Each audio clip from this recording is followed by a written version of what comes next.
su misión en la historia de salvación. En la sesión siguiente vamos a ver algunos episodios particulares que también son interesantes de conocer. Como dijimos al comienzo, el Génesis tiene dos partes. Los primeros 11 capítulos que ya vimos y ahora la segunda parte del 12 al 50. ¿Cuál es la diferencia entre estas dos partes? La primera, después del relato de la creación, podemos decir, era una historia de desgracias, casi podríamos decir de maldición, es decir, todos los estragos que fue causando el pecado en la historia humana. La segunda parte, en cambio, como vamos a ver, es una historia de bendición. El gran tema van a ser las promesas de Dios a los patriarcas, promesas que significan una bendición no solamente para el pueblo de Israel, sino para la humanidad entera. Los primeros 11 capítulos eran, por así decir, la prehistoria de la humanidad, y como ya espero que hayamos comprendido, el autor bíblico toma a veces relatos, leyendas del ambiente cultural en el cual vivió, los absorbe, por así decir, pero para darle un significado religioso, para valerse de ellos como de un envoltorio, para que Dios pueda transmitir ese mensaje que nos quiere enseñar. Ahora, en cambio, con la llamada de Abraham, empezamos la historia de la salvación. Va a ser la historia de un pueblo, Israel, como Dios paulatinamente se va revelando, va preparando para su plena manifestación en Cristo. A partir de la historia de Abraham, entramos de lleno en la historia de los grandes patriarcas de Israel. Abraham, Isaac, Jacob, sus hijos, José. Son, en primer lugar, narraciones familiares. Son historias de familia. Esto es importante tenerlo en cuenta, ¿no? Porque Israel ha recogido esta historia de sus antepasados, los que están en el origen de Israel como pueblo, historias que se fueron transmitiendo. En ese sentido, son muy distintas estas historias a los mitos de la antigüedad. Los mitos eran historias de dioses, ¿no? Acá es la historia de una familia en la cual Dios se revela. Tampoco no son meros cuentos, porque son historias que están localizadas en un tiempo, en un lugar preciso. Podemos decir que ahora entramos de lleno en la historia humana.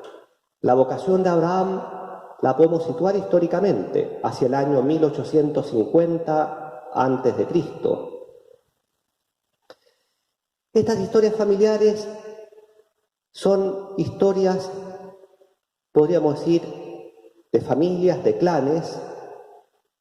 Estos patriarcas antiguos eran nómades, es decir, vivían en clanes que se desplazaban, cultivaban el ganado menor, vivían en tiendas, tenían intercambio con las ciudades, pero todavía estamos en una historia que, como ustedes, si leen el texto, van a ver que tiene un sabor claramente oriental, antiguo, de estos hombres que se desplazaban por las estepas pastoreando sus ganados. Esta segunda parte del Génesis tiene dos grandes ciclos: el ciclo de Abraham y el ciclo de Jacob. Y quizás un tercero, el de José, aun cuando está muy unido a la historia de Jacob. Es el comienzo de la historia de la salvación, porque es Dios que se manifiesta directamente a unos hombres para formar su pueblo.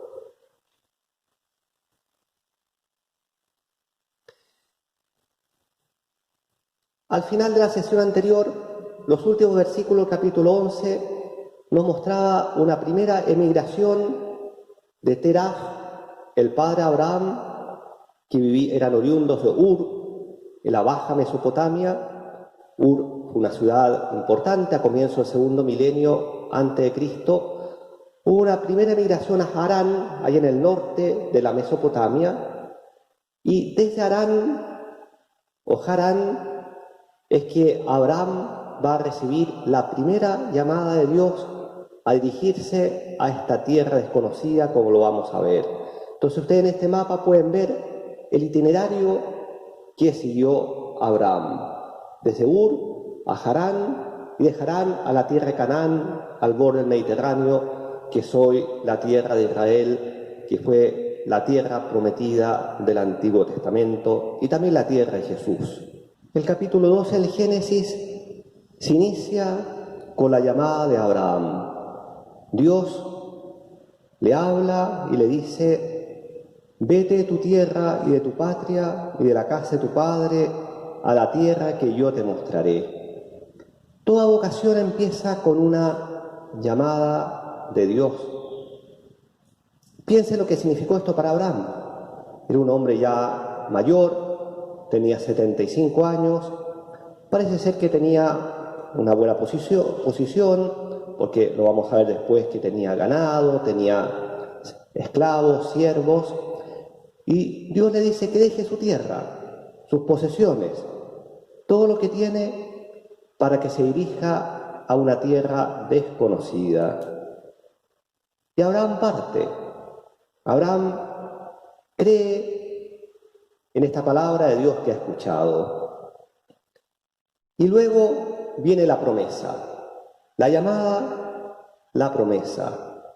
Le dice Dios: de ti haré una nación grande y te bendeciré. Engrandeceré tu nombre y sé tú una bendición. Bendeciré a quienes te bendigan, maldeciré a quienes te maldigan. Por ti se bendecirán todos los linajes de la tierra. Lo habíamos visto al final del capítulo 11. Abraham, anciano, su mujer Sarai era estéril, y sin embargo Dios le promete una gran descendencia, que por él todas las naciones de la tierra serán bendecidas. Es impresionante, y uno ve la desproporción, un hombre anciano, su mujer estéril, y esta promesa que parece superar toda expectativa humana. Vemos ya el alcance universal de esta promesa. Abraham va a ser el padre de una nación concreta, Israel, pero una nación que va a tener una misión en la historia humana. Por Israel, por la descendencia de Abraham, todas las naciones serán bendecidas. Vamos a ver después lo que ello significa. La historia de Abraham, entonces, es la historia de una llamada, una vocación, la historia de una promesa, esa promesa que está formulada a comienzo del capítulo 12, ustedes lo habrán leído en el texto, Dios la va renovando, se va repitiendo en el tiempo, cada vez se va perfilando con más claridad. ¿Y cuál es el contenido de esta promesa? Básicamente el contenido es la descendencia y la posesión de la tierra. Lo vamos a ver luego con más detalle, pero esta es la promesa de Dios a Abraham: descendencia y la posesión de la tierra, que en realidad están muy unidas, porque para poder poseer la tierra tiene que tener descendencia. Esta promesa va a ser sellada mediante una alianza, y la respuesta de Abraham a esta promesa va a ser la fe. Estos van a ser los temas que vamos a ver ahora en esta sesión: el contenido de la promesa, la alianza y la fe de Abraham. Partamos por la promesa. La primera promesa, como dijimos recién, es la descendencia. Dios se lo dice en varios momentos, ¿no? Un momento famoso, el capítulo 15 del Génesis, Dios saca a Abraham fuera de su tienda y le dice: mira al cielo, cuenta las estrellas si puedes contarlas, y le dijo: así será tu descendencia.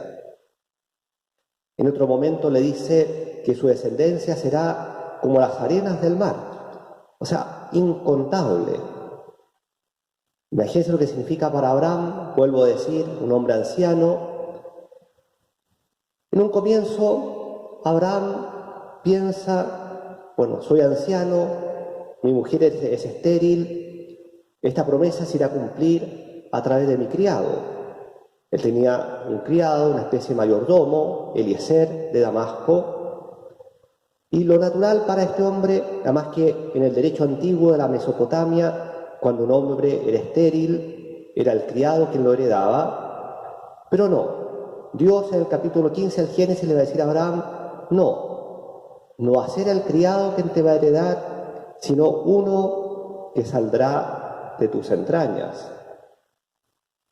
Se asombra Abraham, entonces, como ya eran ancianos y su mujer estéril, también parece una práctica en el mundo antiguo, en la Mesopotamia, que cuando la mujer era estéril, el hombre podía engendrar de la esclava de la mujer. Entonces Abraham, con la autorización de Sara, se une a Agar, la esclava de Sara, y efectivamente engendra un hijo, que va a ser Ismael. Recuerden este nombre que también va a ser importante, Ismael. Y Abraham cree, acá sí se cumple la promesa de Dios. Pero Dios le vuelve a decir, no va a ser el hijo de tu esclava, sino, le dirá en el capítulo 17, será tu mujer quien te dará a luz un hijo y le pondrás por nombre Isaac. Yo estableceré mi alianza con él. En el texto del Génesis aparece el asombro de Abraham, cuando a Abraham se le dice que su mujer va a concebir, dice que Abraham se puso a reír, lo mismo su mujer Sara, expresando ese asombro ante algo que humanamente parecía imposible. Entonces, esta es la primera promesa, una descendencia muy numerosa y que va a provenir del hijo de sus entrañas, del hijo de su esposa estéril. ¿Y cuál era la segunda promesa? La posesión de la tierra. Luego de un largo viaje, Abraham, junto con su familia, sus posesiones, llega a la tierra de Canaán. La tierra de Canaán estaba ocupada por los cananeos, de ahí viene, ¿no?, Canaán, cananeos, y de hecho en vida de Abraham no va a poseer la tierra. En vida de Abraham, como decíamos al inicio, él lleva una vida nómade, vivía en tiendas, pero en un momento Dios le dice, alza tus ojos y mira desde el lugar donde estás, hacia el norte, el mediodía, el oriente, el poniente. Pues bien, toda la tierra que ves, te la daré a ti y a tu descendencia para siempre. Te promete la posesión, es la llamada tierra, de ahí viene la expresión la tierra prometida. En realidad, esta promesa, lo vamos a ver, se va a cumplir pero mucho después, muchas generaciones después. Israel tendrá que estar en Egipto y recién después del Éxodo, después de la salida de Egipto, la entrada en la tierra prometida, es que recién va a empezar ese proceso de conquista de la tierra que va a ser arduo, como lo podemos leer en el libro Los Jueces, en el Antiguo Testamento. Pero la promesa ya está, ¿no? Se le promete a Abraham y su descendencia la posesión de esa tierra.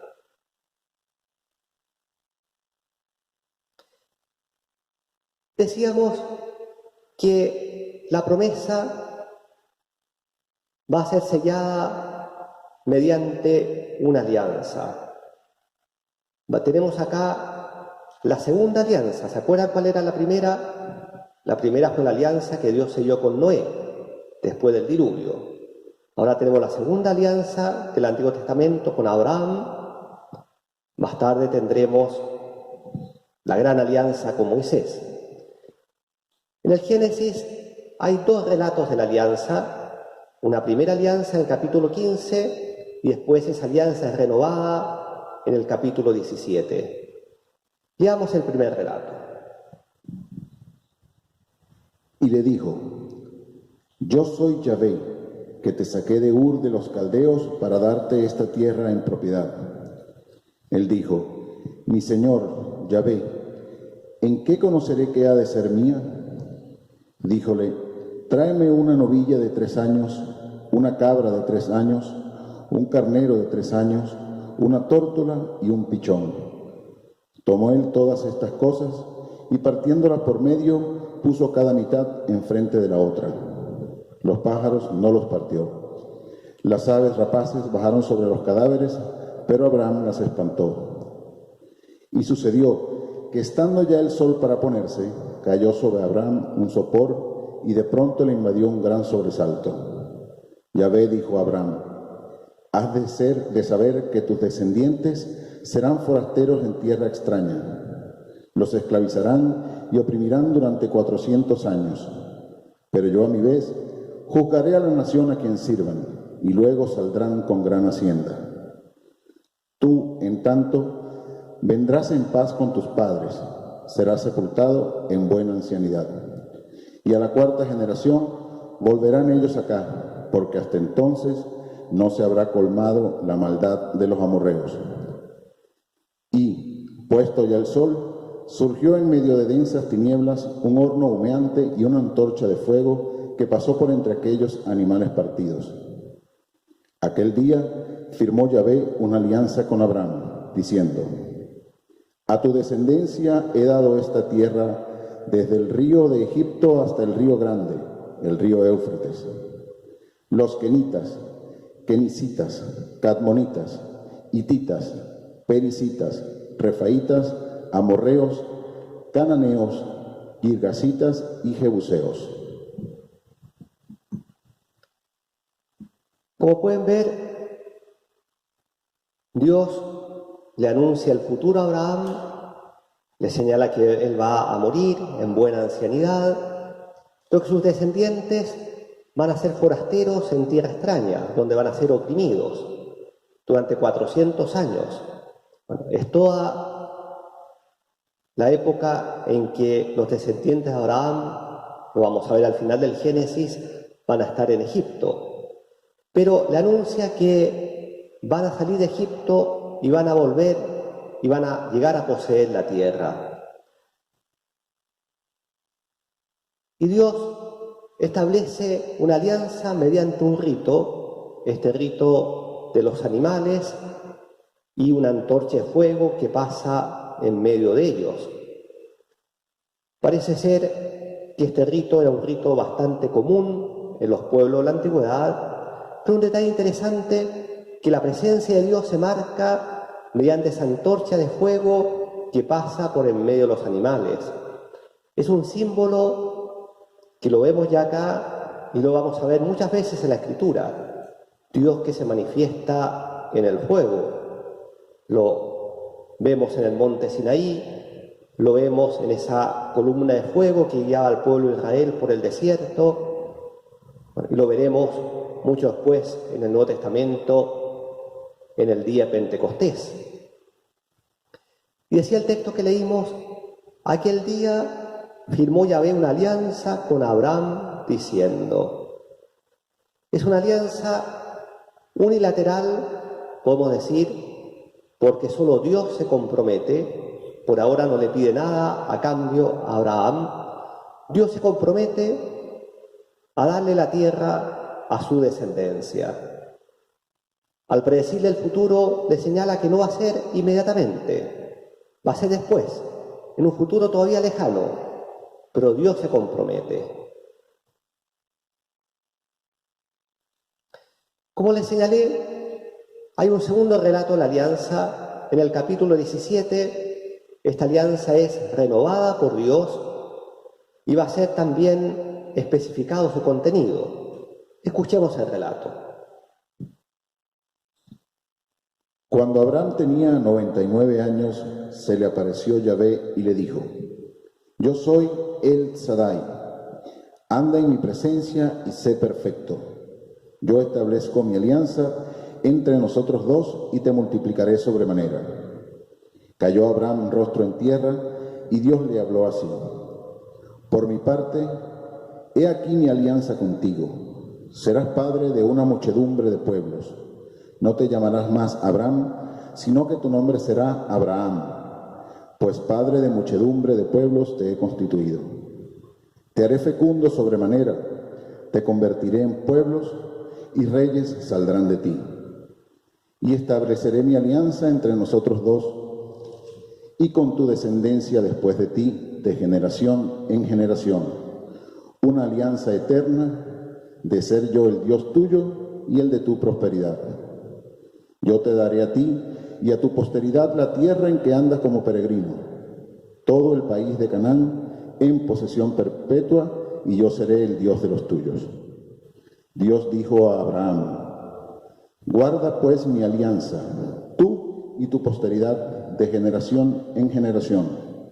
Esta es mi alianza que habéis de guardar entre yo y vosotros, también tu posteridad. Todos vuestros varones serán circuncidados. Este es el texto clave de la alianza que Dios sella con Abraham. Ya no es tanto un pacto unilateral como lo vimos en el texto anterior, sino que ahora esta alianza también le impone ciertas obligaciones a Abraham y su descendencia. En primer lugar, una obligación de perfección moral. Le dice: anda en mi presencia y sé perfecto. Y luego un particular vínculo entre Dios y Abraham y sus descendientes. Ser yo el Dios tuyo y el de tu posteridad. Esto lo vamos a ver en toda la historia de Israel. Israel se sabe posesión de Dios. Dios se hace el Dios de Israel e Israel será el pueblo de Dios. Ser yo el Dios tuyo y el de tu posteridad. Como ya dijimos, pero lo repito, Israel como pueblo estamos en una etapa embrionaria, podríamos decir. Como pueblo se va a constituir verdaderamente después del Éxodo. Pero estamos acá en los orígenes del pueblo de Israel. La llamada, las promesas a Abraham, la alianza con él. Y esta alianza va a tener un signo. El signo, la circuncisión, que es una pequeña operación en la carne de todo varón. La circuncisión justamente como el signo de la pertenencia a la alianza, el signo de la pertenencia a este pueblo descendiente de Abraham. Hasta hoy día el pueblo de Israel practica la circuncisión. Y un detalle importante, Dios le cambia el nombre. Esto no lo habíamos dicho, pero hasta el capítulo 17 del Génesis se habla de Abram. Y a partir de ahora se llama Abraham. Bueno, a nosotros nos puede sonar casi lo mismo, pero en el origen etimológico la palabra Abraham significa padre de una multitud. En la Biblia, siempre que se confiere un nombre nuevo, es para indicar una misión nueva. Si Abraham pasa a llamarse Abraham, es para indicar esta misión justamente de ser padre de un pueblo muy numeroso al cual se le promete en posesión la tierra, este pueblo que será la especial propiedad de Dios.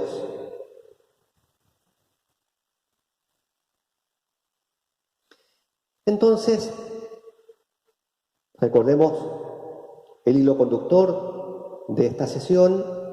El gran tema es la promesa de Dios a Abraham. Dios elige a este hombre, le hace grandes promesas, se alianza con él y su descendencia, pero esta llamada de Dios, estas promesas, exigen una respuesta por parte de Abraham. Y la respuesta es la fe. Abraham es el hombre creyente, nuestro padre en la fe. Podríamos decir el prototipo del creyente en la antigua alianza, y su modelo de fe vale para todas las generaciones, también para nosotros. La fe de Abraham, como ya dijimos, se manifiesta apenas Dios lo llama. Era un hombre anciano, tenía una vida ya consolidada. Dios le dice, deja tu tierra, y Abraham marchó como se lo había dicho Yahvé. Él obedeció a una tierra desconocida. Además que imagínense, estamos hablando 1850 años de Cristo, tener que recorrer el desierto en caravana, una ruta nunca transitada. Abraham marchó porque creyó en Dios. Pero la fe de Abraham, y esto también es interesante, fue una fe también puesta a prueba.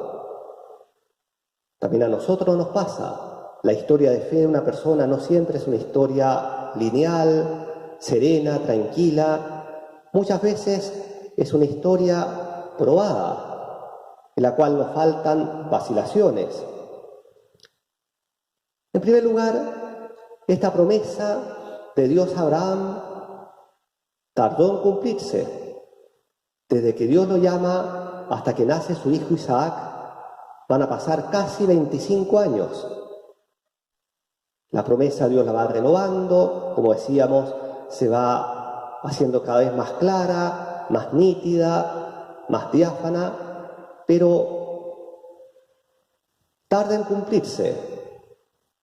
Y así se entiende que Abraham en un momento vaciló. Como decíamos, en un momento pensó que era su criado, que lo iba a heredar, después pensó que iba a ser el hijo de la esclava, Ismael, pero finalmente Dios cumple su promesa y su mujer, Sara, anciana, estéril, contra toda expectativa humana, queda embarazada y da luz a Isaac, el hijo de la promesa.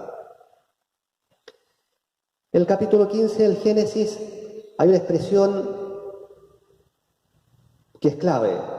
Dice, y creyó él, Abraham, en Yahvé, el cual se lo reputó por justicia. Es decir, Abraham justificado por la fe. Esta es una expresión que le va a retomar San Pablo en el Nuevo Testamento para recordar que la justificación viene por la fe. Entonces, la fe de Abraham, de esta fe depende el porvenir de todo un pueblo. Pero nos falta todavía la gran prueba de la fe que está en el capítulo 22 del Génesis, en un texto famoso, cuando Dios le pide el sacrificio de su Hijo único. Escuchemos el relato. Después de estas cosas, sucedió que Dios tentó a Abraham y le dijo, Abraham, Abraham. Él respondió, heme aquí. Díjole, toma a tu hijo, a tu único, al que amas, a Isaac. Vete al país de Moria y ofrécele allí en holocausto, en uno de los montes, el que yo te diga.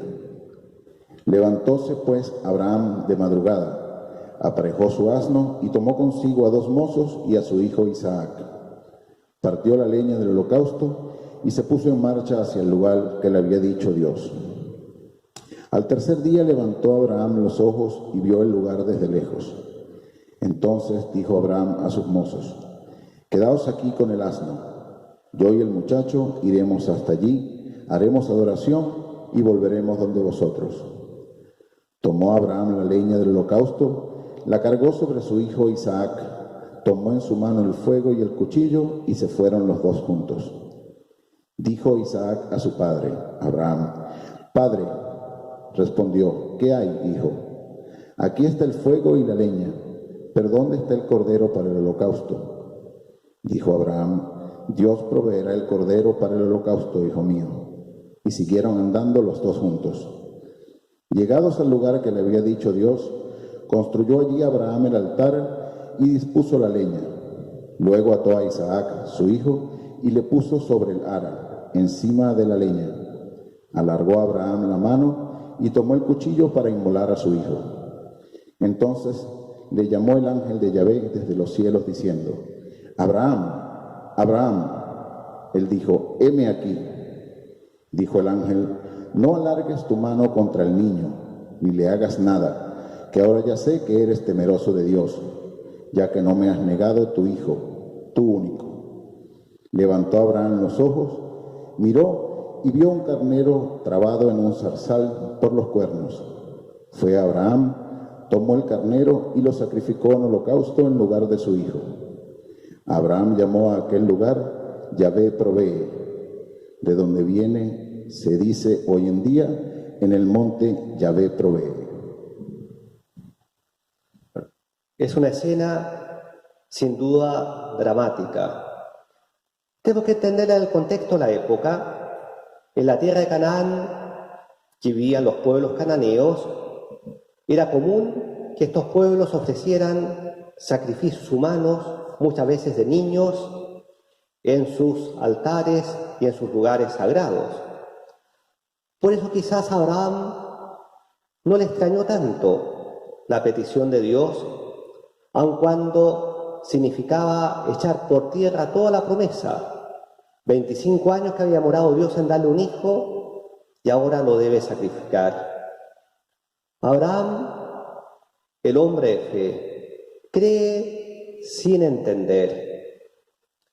Podemos imaginarnos el drama interior de este hombre en esa larga marcha con su hijo hacia el monte Moria, donde lo va a ofrecer en sacrificio. Podemos también imaginar el drama cuando Isaac le pregunta ¿dónde está el animal del sacrificio? Y Abraham le contesta: Dios proveerá. Son palabras que expresan una confianza grande, pero además son dramáticas, tienen que haber sido acompañadas de una gran carga emotiva en este padre. ¿Qué nos muestra esta historia?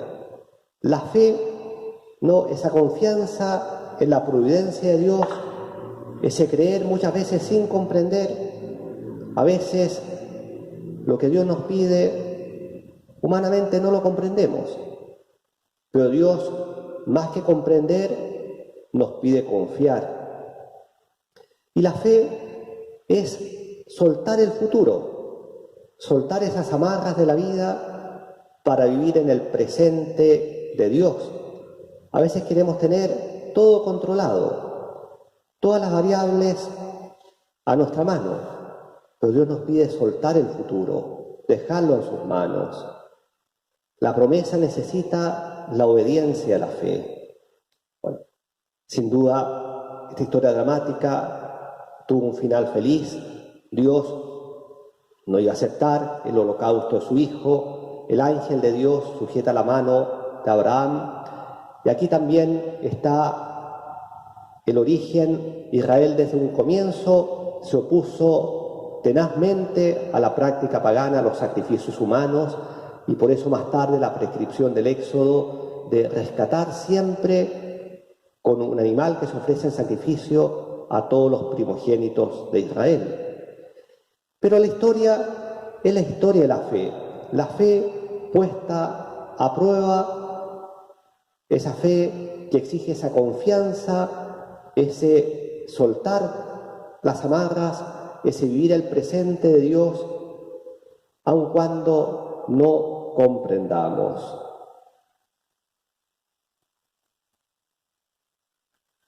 Concluyendo esta sesión, podemos preguntarnos, ¿las promesas de Dios a Abraham se han cumplido?